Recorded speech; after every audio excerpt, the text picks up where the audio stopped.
Tom Aspinall est enfin sorti du silence. Plus d'un mois après son combat arrêté face à Cyril Gane, l'anglais est revenu pour régler ses comptes. Sur sa chaîne YouTube, il a durement chargé le français en le qualifiant de gros tricheur. Pendant près de 15 minutes, le champion des poids lourds détaille et argumente ses accusations avant de réclamer une revanche lorsque sa vision sera rétablie. Tout ça n'est pas juste un coup de com', c'est une attaque frontale à l'encontre du français.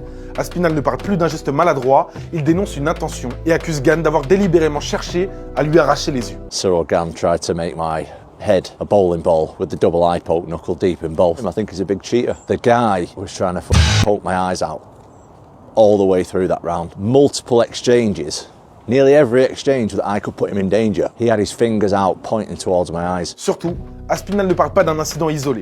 Il évoque un comportement général. Dans sa vidéo, il dévoile notamment un montage de tous les gestes illégaux de Gane, eye poke, coup derrière la tête ou dans la coquille. D'après lui, Cyril Gane serait donc un tricheur récurrent. Mais ce n'est pas tout, parce que lorsqu'il évoque le combat en lui-même, Aspinall va à l'encontre de tous les observateurs qui affirmaient que Cyril Gane dominait le round. Il explique clairement que jusqu'au eye poke, son plan se déroulait comme prévu. Pour lui, il commençait même à mettre en difficulté Bon Gamin sur la fin du round.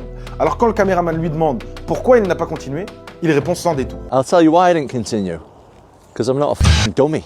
Like, I'm not going to go out there and fight one of the best strikers in the world if I can't see. Et sur ce point, c'est difficile de lui donner tort, parce qu'évidemment, on ne défend jamais une ceinture à l'aveugle. Pour clore définitivement les débats, il montre ensuite à la caméra ses examens médicaux. Des preuves qui éteignent totalement la théorie de l'abandon volontaire, puisque le diagnostic semble clair, rupture du tendon oculaire et vision double permanente. Pour Cyril, qui n'a d'ailleurs pas encore réagi à l'heure où on tourne cette vidéo, cette sortie est un problème. Désormais, il ne doit plus seulement se défendre dans une cage, il doit aussi défendre sa réputation et son image. Maintenant, plus aucun doigt tendu ni aucune zone grise ne lui sera pardonné.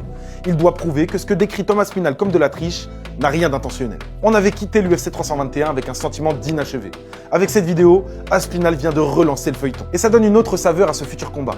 Parce que maintenant, peu importe ce qui va se passer, la victoire donnera raison à l'un ou à l'autre. La revanche n'est donc plus seulement un combat pour la ceinture.